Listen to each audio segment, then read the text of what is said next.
उनको लगा कि ये सब मर चुके हैं, तो उनका एक जो पाकिस्तानी जो कमांडर था उसने अपने जवानों को आदेश दिया कि इनको रीचेक करो, इनमें से कोई जिंदा तो नहीं है। तो उनके पाकिस्तान के 2 सैनिक आए, आकर के हमारे जवानों के शरीर के अंदर गोलियां दागने लगे। तो मैं बेहोश था, लेकिन इतना बेहोश नहीं था कि उनको सुन ना सकूं या देख ना सकूं। तो जो मेरे सामने वाले साथी को जो सीने में आकर 4-4, 5-5 जो राउंड के ब्रस्ट मारे, डेड बॉडी ऐसे उछलती थी ऊपर की तरफ, सामने वाले को मारा, बगल वाले को मारा, मैं भी इस तरह से ऐसे पड़ा हुआ था। उसने फर्स्ट में यहाँ पर ब्रस्ट मारा, फिर मेरे पैर में 2 जगह पे मारा। उसको मैं देख रहा हूँ कि धुआं निकल रहा है, लेकिन उस गोली की पीड़ा को चुपचाप पड़ा सहता रहा और उनको यकीन हो गया कि इनमें से कोई जिंदा नहीं। फिर बहुत गालियां दी, बूट की ठोकरें मारी। फिर काफी देर के बाद में उनका जो कमांडर था उसने बोला कि इनके वेपन उठा लो, और नीचे जो हिंदुस्तान का पोस्ट है उसके ऊपर दूसरे जो उनके साथी थे उनको सूचना दिया, उसके ऊपर कब्जा हमला कर दो। फिर ये आवाज भी सुनी तो मुझे लगा कि यार आज तो मेरी पूरी टीम खत्म हो जाएगी। तब ऊपर वाले से एक ही प्रार्थना करी कि मुझे इतने जिंदा रख दे कि मैं अपने साथियों तक सूचना दे सकूं और उनको बचा सकूं। और ये सत्य है कि अगर निस्वार्थ भाव और सच्ची श्रद्धा से उस परम पिता परमेश्वर को याद करते हैं तो शक्ति जरूर साथ देती है।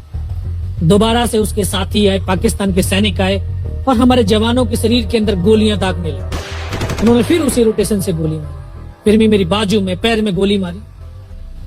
और तब तक एक विश्वास भी मैंने पैदा कर लिया था कि अगर इसने सर और सीने में गोली नहीं मारी, चाहे मेरा हाथ पैर दोनों ही काट करके ले जाए, मैं उफ तक नहीं करूंगा और मैं जिंदा रहूंगा।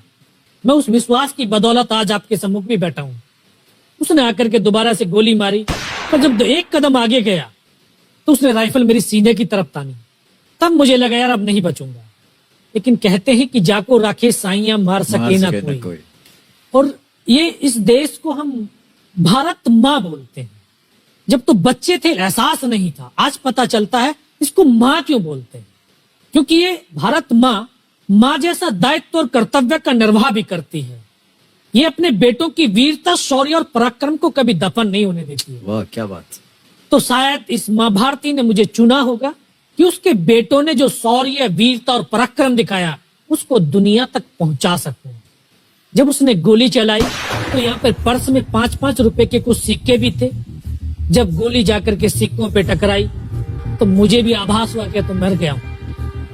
पाकिस्तान का दूसरा सैनिक आया, उसने आकर के मेरा AK-47 उठाया और वापस मुड़ा तो उसका पैर मेरे पैर से टकराया हो। तब मुझे लगा कि यार मैं तो जिंदा हूं। तब मेरे पास एक हैंड ग्रेनेड था, मैंने उसको पिन निकाली और उसको ऊपर ऐसे फेंका तो कोट के अंदर हुड लगे हुए, हुड के अंदर वो गिरा जी। मुझे तुरंत पीछे की तरफ मुड़ के देखा, पीछे तो कोई मूवमेंट था नहीं। तो जब तक वो ग्रेनेड को निकाल पाता ग्रेनेड फट गया, यहाँ से उसका पूरा सर उड़ा और वो हमारे ऊपर आकर के गिरा।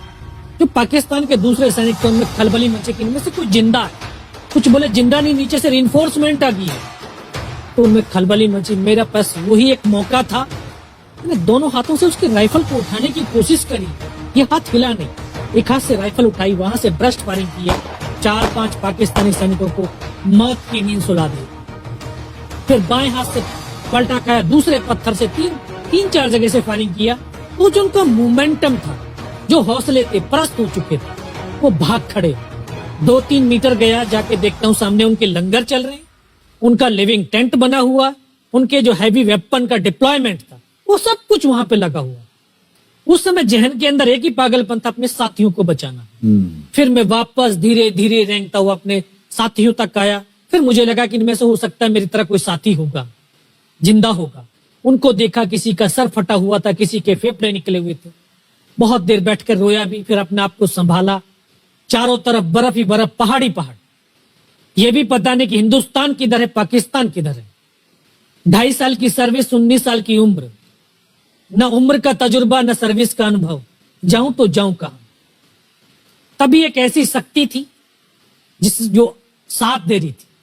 जब इसी शक्ति का आवाज हुआ, उसकी आवाज का आभास हुआ कि बेटा इस नाले से नीचे लुढ़क जा, मैं बहुत 500 मीटर लगभग नीचे रोल करता हुआ आया और अपने साथियों जो नहीं चढ़ पा रहे थे दुश्मन की भारी फायरिंग की वजह से, वहां तक पहुंचा। फिर उन्होंने मुझे पकड़ा, वो फर्स्ट एड दिया। फिर वहां से जो हमारे कमांडिंग ऑफिसर थे कर्नल कुशाल चंद ठाकुर, फिर उनको सूचना दिया। तो ये लगभग 1:30-2 बजे का समय था। वहां से फिर कमांडिंग ऑफिसर तक मुझे ले जाया गया। फर्स्ट एड तो हुआ, लेकिन ब्लड इतना निकल चुका था कि दिखाई देना बिल्कुल बंद हो गया था। जब उनके पास पहुंचा तो उन्होंने बोला, बेटा मेरे को पहचानता मैं कौन हूं? बस अब आवाज सुनाई दे रही है। बोला, मैं तेरा commanding officer colonel Kushal Chand Thakur. मैं, जय हिंद साहब, बहुत तेज सर्दी लग रही है। तो उनका जो लिविंग टेंट था उसमें के अंदर लेटाया, 3-4 स्टॉप जलवाए, थोड़ी सी गर्मी महसूस हुई। बाकी साहब थोड़ा सा पानी पिला दो। बोला ठीक है पानी पिलाते हैं। तभी डॉक्टर साहब आए गए, उन्होंने ग्लूकोज की बोतल पिलाई, थोड़ी सी एनर्जी महसूस हुई। उन्होंने बोला, बेटा कुछ बता सकता हूँ? कहा सब बता सकते हैं। तो उनको बताया कि सर ऊपर ये घटनाक्रम हुआ है और ये वहां की इंफॉर्मेशन है। तो लास्ट में उन्होंने बोला कि बेटा जवान की रिक्वायरमेंट क्या है? मैं कहा साहब जवान की रिक्वायरमेंट एम्यूनिशन और फील्ड पट्टी की है। बोला खाने के लिए नहीं चाहिए? सर भूख नहीं लगती। बस इतना कहते कहते तभी डॉक्टर ने कौन सा इंजेक्शन लगाया, फिर मुझे पता नहीं कहां पर हूं। फिर होश आया 3 दिन बाद, देखा ऊपर पंखा चल रहा है। पता चला कि 92 बेस हॉस्पिटल श्रीनगर, और वहीं से मुझे बेस हॉस्पिटल दिल्ली रेफर कर दिया और 16 महीने तक उस हॉस्पिटल में रहा। 16 महीने तक आपका इलाज चलता रहा? जी। और वहीं पर हॉस्पिटल में ही मुझे पता चला कि 15 अगस्त 1999 को जब ये परमवीर चक्र का जो अनाउंसमेंट हुआ तो वो वहां पर ही मुझे पता चला। क्या है सर?